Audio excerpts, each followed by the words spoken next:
मित्रों, 4 मई को पश्चिम बंगाल में रिजल्ट आ गया और उसके बाद ऐसा लगता है कि बिना 1 सेकंड, मिनट और घंटा तो छोड़ दीजिए, 1 सेकंड भी वक्त गंवाए एनफोर्समेंट एजेंसीज एक्टिव हो गई। और इसीलिए कल जब ममता बनर्जी की प्रेस कॉन्फ्रेंस थी तो बगल में उनके भतीजे अभिषेक बनर्जी बैठे थे। और अगर आप ध्यान से अभिषेक बनर्जी के तस्वीर को ध्यान से आप देखेंगे तो आपको अंदाजा लग जाएगा कि अभिषेक जी का गला बिल्कुल सूखा हुआ है। केवल गला ही नहीं, पूरा चेहरा उतरा हुआ था अभिषेक बनर्जी का।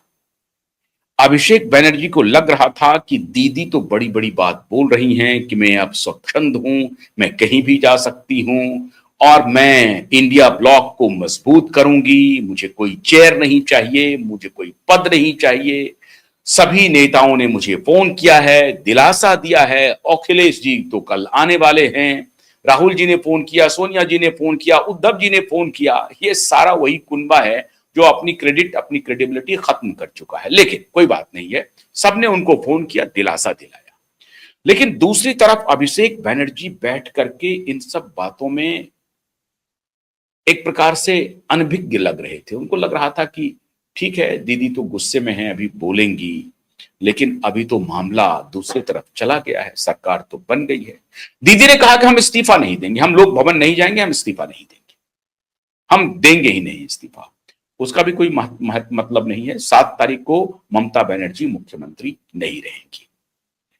चुनाव आयोग का नोटिफिकेशन चला गया है गवर्नर को, सारे राज्यों के गवर्नर को गया है, तो पश्चिम बंगाल के भी गवर्नर को चला गया है कि भाई हमने जनतांत्रिक मूल्यों के अधीन जो हमारी रिस्पॉन्सिबिलिटी है, जो हमें कॉन्स्टिट्यूशनल हमारा राइट है, उसका एक्सरसाइज करते हुए हमने चुनाव कराया। फ्री एंड फेयर इलेक्शन हुआ, मैक्सिमम टर्नआउट हुआ, उसमें जनता ने अपना मत दिया और जनता ने अपना नेता चुन लिया है।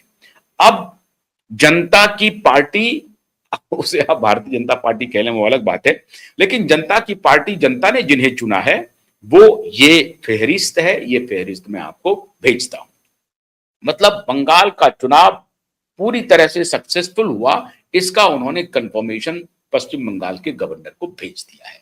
7 तारीख को खत्म हो जाएगा, विधानसभा का टर्म भी खत्म हो जाएगा और 7 तारीख को मुख्यमंत्री ममता बनर्जी स्वतः प्रभाव से मुख्यमंत्री नहीं रहेंगी। बावजूद इसके वो कह रही हैं कि मैं लोक भवन नहीं जाऊंगी, मैं इस्तीफा नहीं दूंगी। तो वो अपने वर्कर को थोड़ा हौसला दे रही है, अपने तरफ से सांत्वना दे रही है। लेकिन अभिषेक बनर्जी को जो नींद उड़ी थी, जो हवाइयां उड़ी थी, जो गला सूख रहा था, जो सब कुछ उनके चेहरे पर प्रदर्शित हो रहा था, उसका प्रतिफल तो एक दिन के बाद आ गया।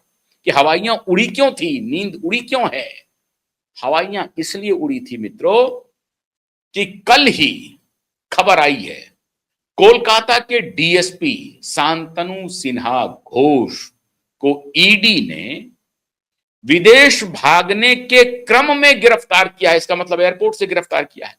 कहां से गिरफ्तार किया है ये कंफर्म नहीं हुआ है, लेकिन संभवतः वो एयरपोर्ट के रास्ते में है या एयरपोर्ट जाने की तैयारी कर रहे थे, विदेश भागने की पूरी तैयारी में थे। तो क्या वो काठमांडू जा रहे थे, सिंगापुर जा रहे थे, दुबई जा रहे थे?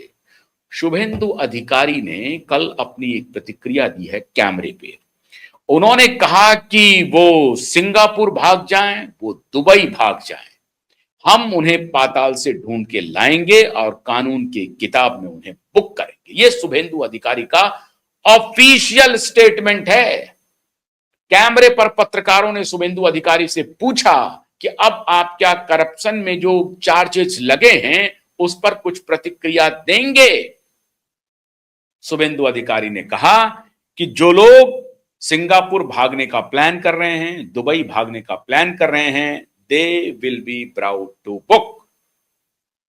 स्पष्ट संदेश था शुभेंदु अधिकारी का।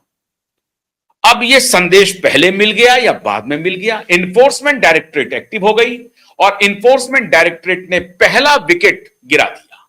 तो शांतनु सिन्हा विश्वास जो डीसीपी हैं, उनको जो गिरफ्तार किया गया है, तो श्रीमान डीसीपी शांतनु सिन्हा विश्वास ममता बनर्जी के काफी करीबी हैं और अभिषेक बनर्जी के भी करीबी हैं। भवानीपुर में वो पोस्टेड थे। कहा जा रहा है कि वहां जो रेत माफिया है, बालू माफिया, उधर के इलाके में बालू और दारू यही 2-3 माफिया है। तो बालू माफिया के साथ श्रीमान डीसीपी साहब का बड़ा ही गहरा रिश्ता था। तसीली होती थी, उगाही होती थी, जेब भरे जाते थे, अपना पॉकेट गर्म किया जाता था, और फिर श्रीमान अभिषेक बनर्जी का किया जाता होगा या टीएमसी के अन्य नेताओं का किया जाता होगा, ये तो जांच में पता चलेगा। लेकिन वो बड़े राजदार डीसीपी हैं, बड़े राजदार पुलिस ऑफिसर हैं। तो ईडी को मालूम है कि कहां निशाना लगाना है। और क्यों शुभेंदु अधिकारी ने कहा कि सिंगापुर और दुबई जाने से कुछ नहीं होगा, हम वहां से पकड़ के लाएंगे। तो ध्यान रहे, शुभेंदु अधिकारी ने चेतावनी नहीं दी है, एक्शन शुरू है। और ईडी का पहला एक्शन, अरे 4 तारीख को तो रिजल्ट आया, 5 को गिरफ्तारी हो गई साहब। शाम होते होते ईडी ने गिरफ्तार कर लिया। मतलब संदेश साफ है। और जो बिस्मिल्लाह रहमान रहीम सुश्री सयानी घोष जी वर्णन किया करती थी सभाओं में, उनके प्रिय मित्र जहांगीर खान कहते थे, खेल आपने शुरू किया है, खत्म करूंगा। फरार हैं श्रीमान जहांगीर, फरार हैं। और उन्हें एक और डर सता रहा है। उनको डर यह सता रहा है क्योंकि वो तो इतने आपराधिक मामले हैं श्रीमान जहांगीर के खिलाफ, ईडी की भी निगाह में, सीबीआई के निगाह में, अभी जो चुनाव हो रहा है उसमें अजय पाल शर्मा जी के निगाह में पर्यवेक्षक थे श्रीमान अजय पाल शर्मा, उन्हीं के इलाके में घूम रहे थे, जिनको कहा कि जहांगीर को कह देना। ये वही जहांगीर है जिन्होंने सबको, सारी जनता को धमकाते हुए कहता था कि खेल इसने शुरू किया है, खत्म हम करेंगे। मतलब डर के रहो मेरे साथ। अगर डर के बीजेपी, कांग्रेस या लेफ्ट में जाना चाहते हो तो ये धंधा छोड़ दो, दीदी के साथ रहो। दीदी का गुंडा राइट मैन है, right hand man, right hand man Jahangir ji Khan साहब। अब ये जहांगीर खान, जहांगीर पठान, जहांगीर कुछ भी कह लें आप, श्रीमान जहांगीर फरार है, गायब है। उनको डर है कि हमारा एनकाउंटर न कहीं हो जाए। और इधर जो बिस्मिल्लाह रहमान रहीम कहने वाले सयानी घोष हैं, उनके लिए काली स्वरूपा बंगाल की महिलाएं खप्पड़ लेकर के बंगाल की सड़कों पर उतर गई हैं। अद्भुत दृश्य, अद्भुत नजारा देखने को मिल रहा है। आप कल्पना और धूर्तता, अभी ये जो लुटियंस जोन के जो कनॉट प्लेस नहीं, ये जो आईआईसी खान मार्केट गैंग है, उनके गुंडे को कहा करते हैं, राजनीति में ऐसा होता है, बीजेपी का अगर कोई गुंडागर्दी करेगा, देखिए किस तरीके से देश तोड़क मॉब लिंचिंग हो रही है, किस तरह से सांप्रदायिक घटनाएं हो रही हैं, ये सांप्रदायिक पार्टी देश को तोड़ने के लिए आगे बढ़ रही है, विभाजित करना चाहती है।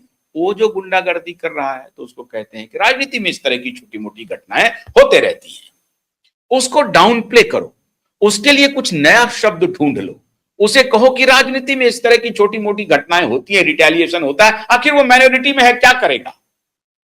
इस तरह के प्रपंच, इस तरह का नैरेटिव चल रहा था इनका। अब वो नैरेटिव खप्पड़ वाली महिलाओं ने तोड़ दिया, सड़क पर निकल चुकी हैं महिलाएं। अद्भुत, अकल्पनीय है। आप इससे अंदाजा लगा सकते हैं कि एक तरफ श्रीमान राहुल गांधी ट्वीट कर रहे हैं, श्रीमान राहुल गांधी ट्वीट करते जा रहे हैं। श्रीमान जी कह रहे हैं, राहुल गांधी जी, कि वोट चोरी हो गया है, 100 बूथ लूट लिया है, 240 भी नहीं आता, वो तो 140 पर टिका रह जाता, इतने सांसदों की चोरी की है। केरलम की बात को लेकिन कुछ नहीं बोलना है, केरलम में फिर जीत गए, कर्नाटका में जीत गए, तेलंगाना में जीत गए, हिमाचल में जीत गए, नहीं, मोदी ने वोट चोरी किया है। इलेक्शन कमीशन को डिफेम करने के लिए राहुल गांधी ने अपना दांव चल दिया है। क्यों? राहुल गांधी एक डिस्क्रेडिटेड, एक ऐसे नेता के रूप में उभरे हैं। अब राहुल गांधी के बारे में आज मेरा दूसरा शो आ रहा है, बहुत जबरदस्त, उसे जरूर देखिएगा आप। किस तरह से ये फंसने वाले हैं आने वाले दिनों में राहुल गांधी।